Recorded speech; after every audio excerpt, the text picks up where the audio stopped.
In this presentation, I'm going to discuss some media persuasion techniques, and I'll talk about our PSA, our public service announcement assignment. So, just so you know, media literacy refers to a person's ability to identify how media techniques are used to persuade or influence or manipulate consumers to purchase their products.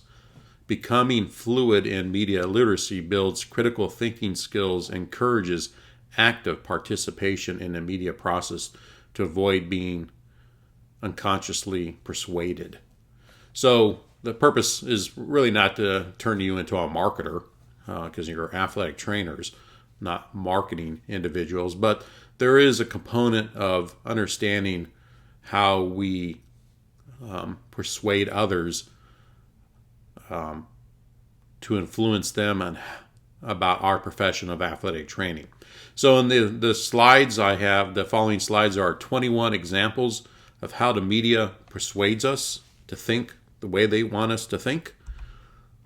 So the first, as I go through these, and you can read these also in the Canvas page, as we go through these, try to think of ways that you have seen these techniques used in advertising on TV, radio, social media, whatever way that we are being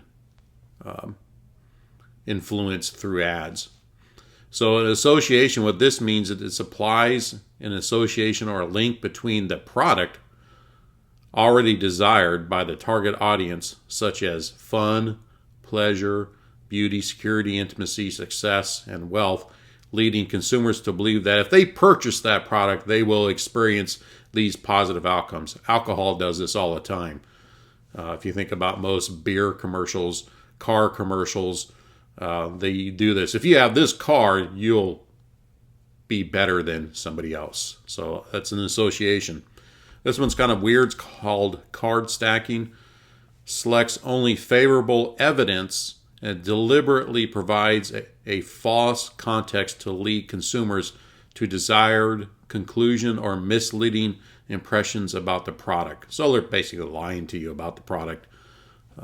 So maybe you can think of an example of that. Timing.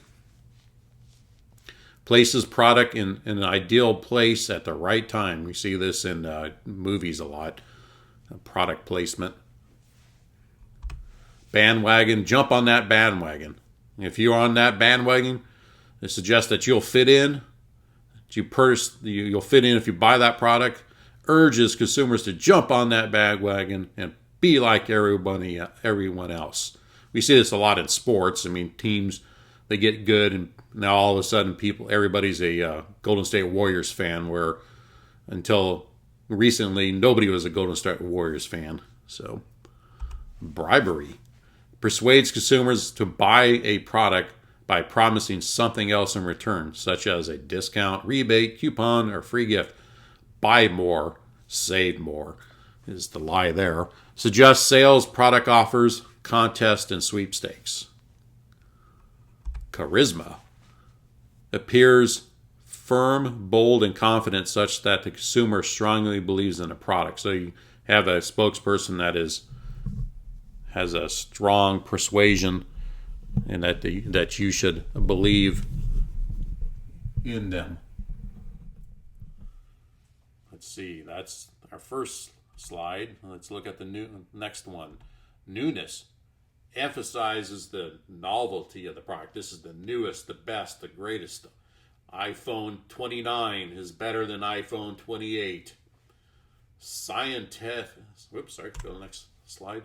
Scientific evidence gains the trust of consumers by scientific props such as charts, graphs, statistics, lab coats to prove the benefits of the product. Yeah, this is used a lot. We can think of all sorts of bogus ads, almost every kind of medicine you can think of.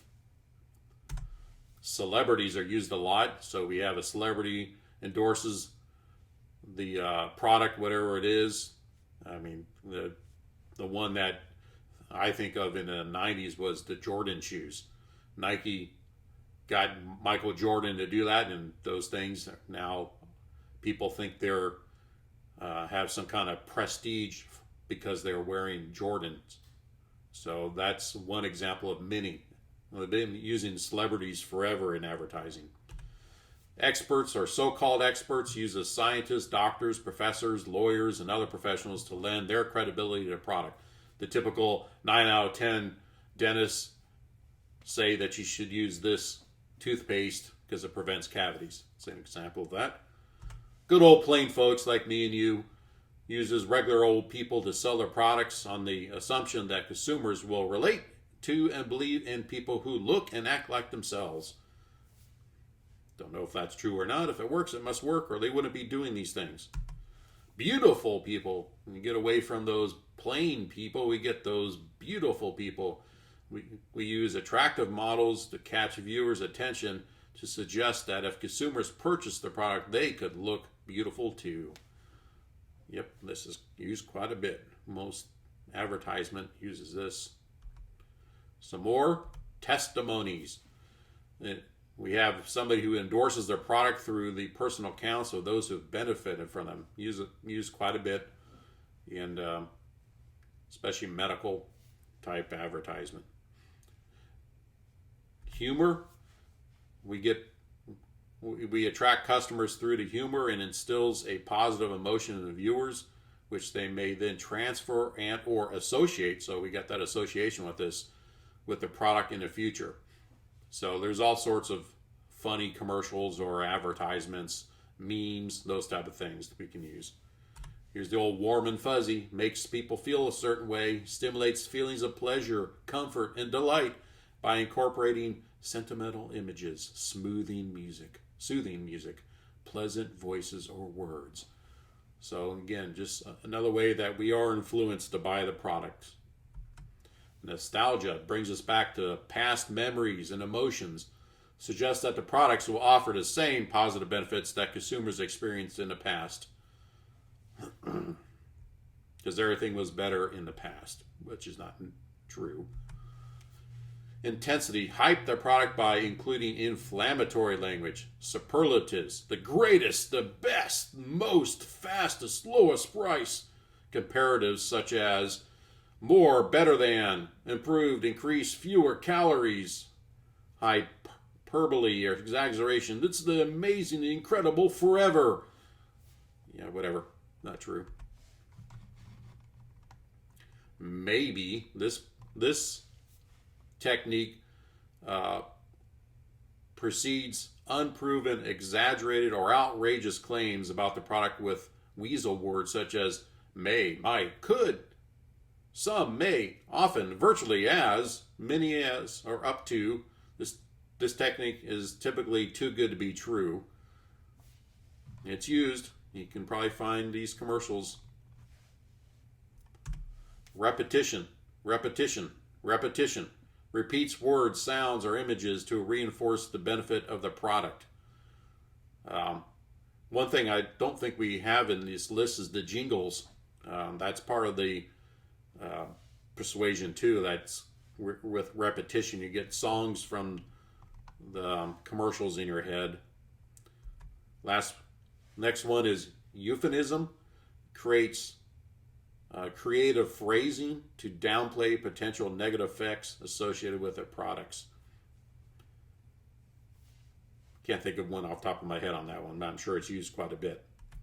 Symbols. This is our last one. Shows positive words or images linked to well-established emotions or values to suggest that benefits can be attained through using their products. Well, symbols are all over media. The Apple symbol, I'm looking at my computer with an apple on it.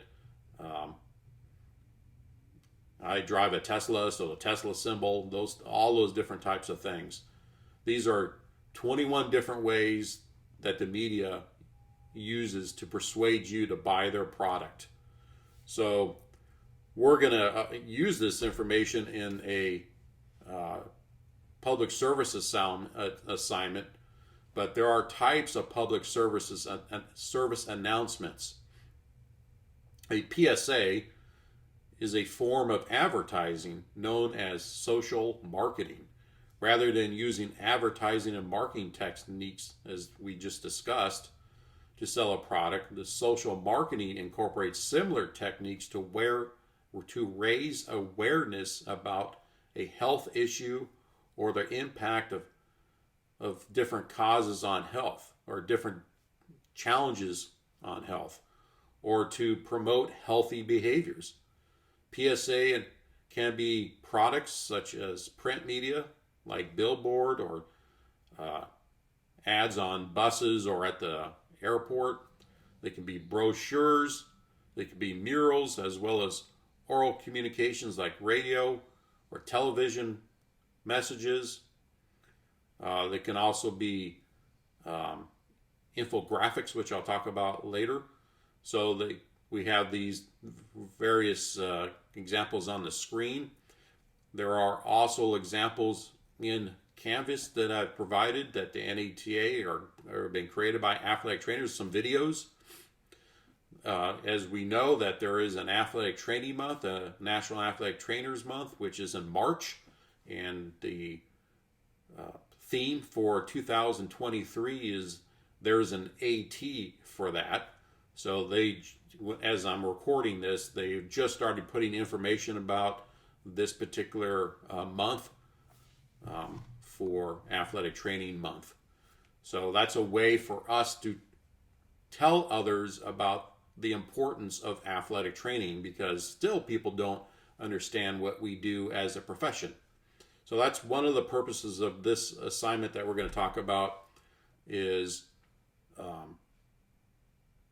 help build ways for us to learn how to communicate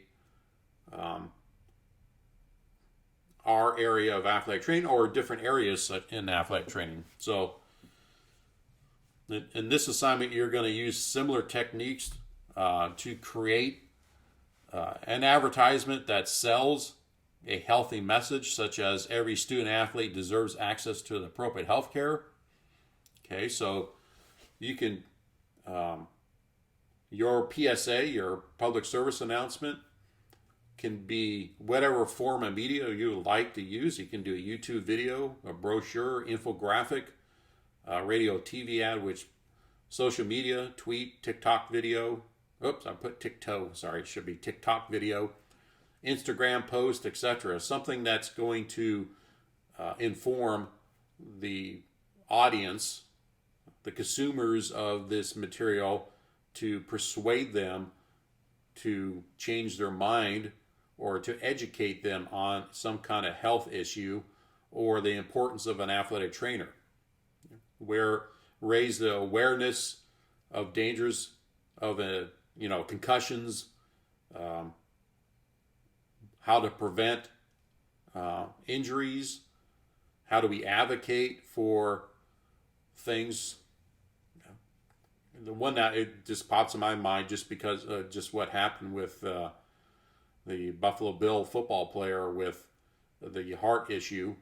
Maybe we need to look at, and here in California, we don't have requirements for licensure to athletic training. If we were doing some stuff to try to get a new bill passed, I don't think anything we'll find out at the California Athletic Trainers Association, if we're doing anything like that coming up. So I have a forum post or discussion post that I want you to think about some topics that we might want to address in our class.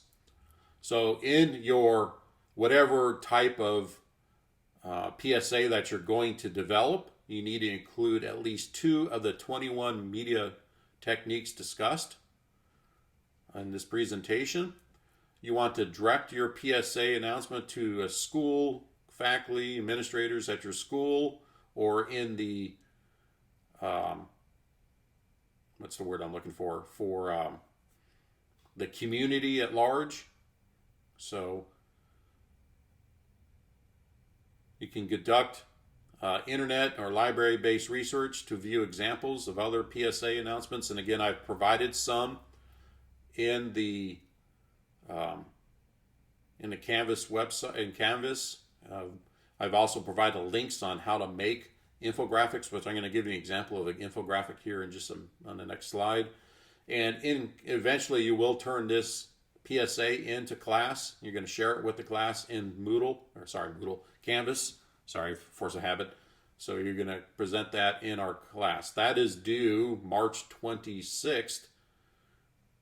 And you can work in groups of 2 or 3 students on this assignment, just to make it easier for all of you. So I just wanted to give you an example. This actually is from the NATA's website, which I've given links in Canvas for this. So this is an infographic.